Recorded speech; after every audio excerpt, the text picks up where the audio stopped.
तूने मुझे आगे पीछे घेर रखा है, अपना हाथ मुझे पर रखे रहता है। तूने मुझे आगे पीछे घेर रखा है, अपना हाथ मुझे पर रखे रहता है। तेरी आत्मा से भाग कर मैं कहाँ जाऊँ, तेरी आत्मा से भाग कर मैं कहाँ जाऊँ। Praise the Lord, God's morning. प्रभु आपको आशीष करे। ये गीत मैं आज क्यों गा रहा हूँ? ये वर्शिप प्रोग्राम नहीं है, ओके। मैं चर्च में वर्शिप लीड करता हूँ and I am average worship leader. अच्छा वर्शिप लीडर हूँ, जैसे तैसे कॉन्गो की एक ताल बजानी आती है। पिछले कई सालों से मैं वही एक ताल बजा रहा हूँ एंड दैट्स गोज़ वेल। सबको पसंद है, कुछ गड़बड़ नहीं होती है कभी भी। लेकिन अलग अलग चीज़ें मैं हमेशा एक्सपेरिमेंट करता रहता हूँ और मैं इस तरह के एक्सपेरिमेंट में हमेशा आगे बड़ी उन्नति मिली है मुझे। And that's what everyone talks about visionary, right? I want everyone to think like visionary. हर एक को विजनरी की तरह सोचना चाहिए। अगर उसकी ज़िंदगी में विजन नहीं है, मिशन नहीं है, रेस्पॉन्सिबिलिटीज़ पूरी नहीं कर पाएगा। That's what I say. Vision, mission and responsibility, 3 important things for each one of us. हम में से हर एक के लिए।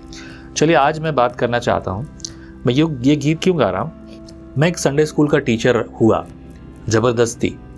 It was not my plan. और मैं कभी संडे स्कूल गया भी नहीं था। मैंने कभी संडे स्कूल देखा नहीं अपनी सेवकाई शुरू होने से पहले कि संडे स्कूल में असल में क्या होता है। आई जस्ट न्यू दैट कि संडे स्कूल में बच्चों को प्रभु का गीत सिखा रहे हैं, बाइबल वर्ड्स सिखा रहे हैं, कुछ शॉर्ट स्टोरीज़ हैं वो। लेकिन मैं हमेशा जो चर्च में होता था, संडे स्कूल में किस तरह से हो रहा है मुझे मालूम नहीं। लेकिन जब मेरी सेवा शुरू हुई तो संडे स्कूल का मैं एक सक्सेसफुल टीचर बन गया। मैंने सेवा शुरू की थी यूथ के लिए, अडल्ट्स के लिए, और वो सेवकाई बच्चों की सेवकाई में कब बदल गई मुझे पता नहीं था। ऐसी जगह जहाँ पर बच्चों का कोई भी नहीं है और कई जगहों पर बात बहुत अलग थी। लोग जब आने देना नहीं चाहते अपने बच्चों को, मोर देन 100 स्टूडेंट्स, 100 किड्स मेरे पास होते। मेरे वो छोटे से घर में मेरे पास खड़े होने की जगह नहीं बचती थी कई बार। That's was a beautiful story. और ऐसे शुरुआत हुई विजनरी सेवकाई की। खैर, अगर मैं आगे बात करूं, आज मैं ये गीत क्यों गा रहा हूं कि तूने मुझे आगे पीछे घेर रखा है। भजन संहिता में आप इन शब्दों को आप देख सकते हैं। लेकिन साथ ही साथ अगर आप देखें 60 अध्याय छुटकारे के लिए प्रार्थना, एक 61 चैप्टर यानी भजन 61 भजन रक्षा के लिए प्रार्थना। आज हम पढ़ेंगे 62 परमेश्वर ही एकमात्र शरण स्थान, कोई और है ही नहीं, कहाँ जाऊँ मैं। इसलिए तूने मुझे आगे पीछे घेर रखा है, तेरी आत्मा से, तेरे सामर्थ्य से मैं कहाँ भाग कर जाऊँ। नो प्लेस फॉर मी, कोई और जगह नहीं है। आइए शुरुआत करते हैं। चैप्टर 62 भजन 62। सचमुच मैं चुपचाप होकर परमेश्वर की ओर मन लगाए हूँ, मेरा उद्धार उसी से होता है। सचमुच वही मेरी चट्टान और मेरा उद्धार है, वह मेरा गढ़ है, मैं अधिक न डिगूंगा। तुम कब तक एक पुरुष पर धावा करते रहोगे कि सब मिलकर उसका घात करो। वह तो झुकी हुई भीत या गिरते हुए बाड़े के समान है। सचमुच वे उसके ऊंचे पद से गिराने की सम्मति करते हैं। वे झूठ से प्रसन्न रहते हैं, मुंह से तो वे आशीर्वाद देते पर मन में कोसते हैं। बहुत से लोगों को देखा होगा, दुचिते होते हैं, 2 अलग अलग चित के, मुंह से कुछ और बोलते हैं और बाद में कुछ और काम करते हैं। दिखावा कुछ और है या उनके जीवन में काम कुछ और है। We can understand these things, हम इसको समझ सकते हैं। लोगों का व्यवहार, काम, बोलचाल ये होता है। But we as a Christians, हम जब मसीही लोग हैं जिसमें क्राइस्ट रहता है, जो वचन को जानता है, सुनता है, सीखता है, हमारे जीवन में हर दिन एक नई प्योरिटी होनी चाहिए, उन्नति होनी चाहिए और अधिक समर्पण होना चाहिए। और वो कब होगा पता है? जब हम ईमानदारी से परमेश्वर के सामने खड़े होंगे अपने जीवन के हर एक भाग से। इसीलिए आपके और मेरे अंदर ये बातें नहीं होनी चाहिए कि मुंह से कुछ और कहा और पीठ पीछे जाकर कुछ और बात करें।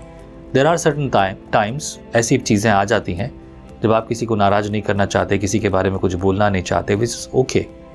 पर अगर ये चीज़ें ऐसी रहीं तो ये उचित नहीं होगा मेरे प्रियो। You have to stand with the right message. Verse 5, हे मेरे मन, परमेश्वर के सामने चुपचाप रहे, क्योंकि मेरी आशा उसी से है। सचमुच वही मेरी चट्टान और मेरा उद्धार है, वह मेरा गढ़ है, इसलिए मैं न डिगूंगा। मेरे उद्धार और मेरी महिमा का आधार परमेश्वर है। मेरी दृढ़ चट्टान और मेरा शरण स्थान परमेश्वर है। हे लोगों, हर समय उस पर भरोसा रखो, उसे अपने अपने मन की बातें खोल कर कहो। परमेश्वर हमारा शरण स्थान है। अगर आप ध्यान दें तो वर्स 5 एंड वर्स 8, ये दोनों ही वचन जो हैं, मेरे जीवन से जब भी मैंने प्रचार किया होगा, ज़्यादातर बार इन बातों को आपने मेरे प्रचार में सुना होगा, गौर किया होगा। 5 पद में जैसा लिखा है, हे मेरे मन, परमेश्वर के सामने चुपचाप रहे, क्योंकि मेरी आशा उसी से है। मेरा मन जो है उसे मैं समझा रहा हूँ। अरे मन, वो तो सुना है आपने, बच्चा है आदमी, है ना, बच्चा, दिल तो बच्चा है जी।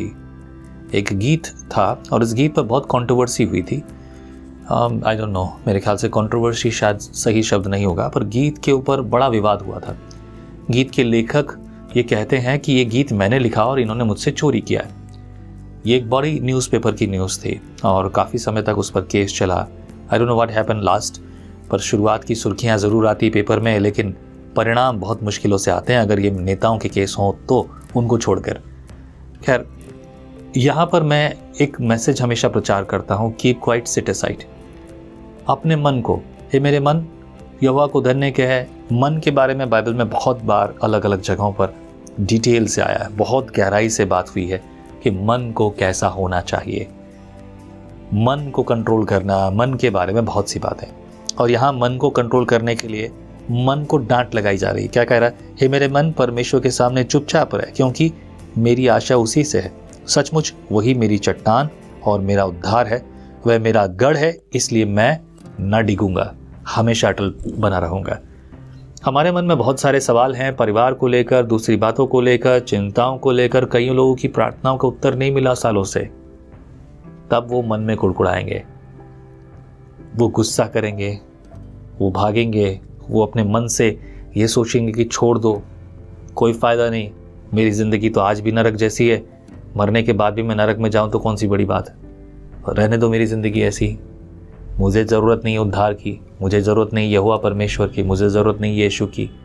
This is how people actually feel in their heart, but many people they don't talk. वो बात नहीं करते, पर ये उनके हृदय की सच्चाई है। बात सिर्फ इतनी नहीं है मेरे प्रियो, जैसा कि अगर आप 8 पद में देखेंगे, हे लोगों, हर समय उस पर भरोसा रखो, उससे अपने अपने मन की बात खोल कर कहो।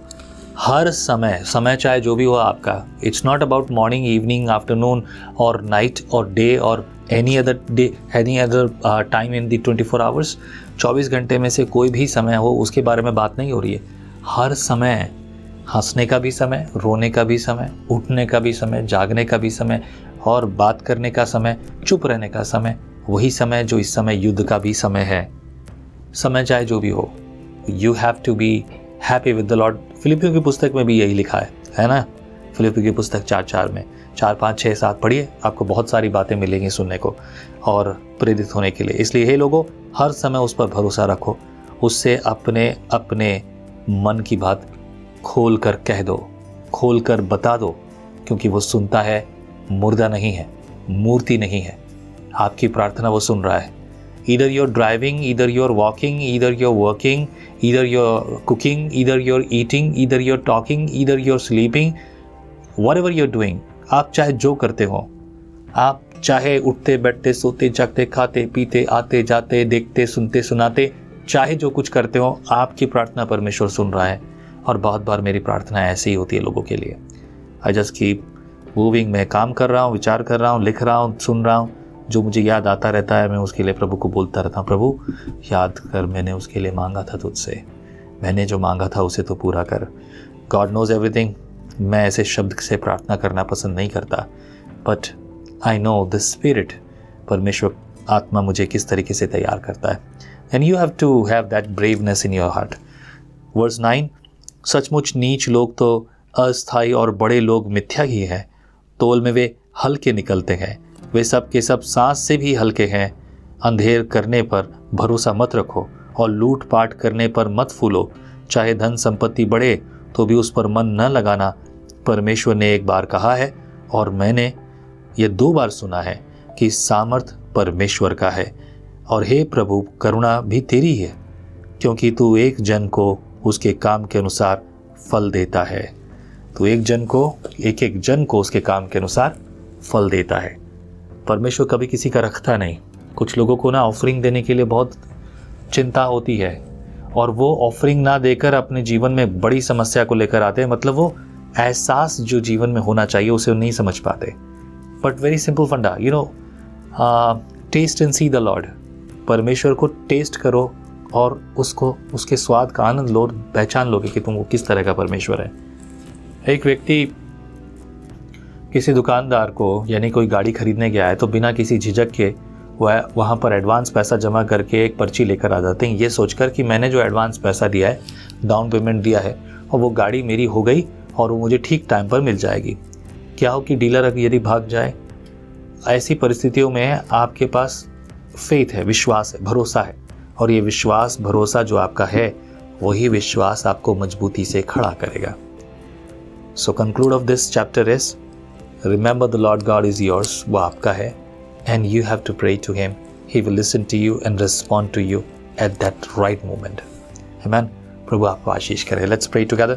Father Lord, thank you for this beautiful morning that you given us. प्रभु जो दिन, ये सुबह समय और लोग जो तेरे हैं, उन्हें प्रभु आशीषित कर, क्योंकि ये दिन तूने दिया है। प्रभु तेरी महिमा सदैव होती रहे इनके जीवन में, इनके लिए भलाई प्रकट हो, मार्ग खोलें, शांति पाएं, बल पाएं। प्रभु हे प्रार्थना सुनने वाले परमेश्वर, तेरा धन्यवाद। यीशु मसीह नासरी के नाम से दुआ में मांगता हूँ मैं, आमीन। आमीन। प्रभु आपको आशीष करे, बहुतायत से बल दे, इस्तेमाल करे उसकी महिमा के लिए जिसके लिए उसने आपको बुलाया है। आमीन। Praise the Lord. जय मसीह की। परमेश्वर का वचन जीवन देने वाली रोटी है। आओ हम इस जीवन देने वाली रोटी का और मजा लें विजनरी टीवी पर। हम हमेशा सोचते हैं कि शायद मैं भी बाइबल कॉलेज जाकर बाइबल को अच्छे से सीखता, और अब आपके लिए है visionary TV, deep Hindi Bible study के लिए।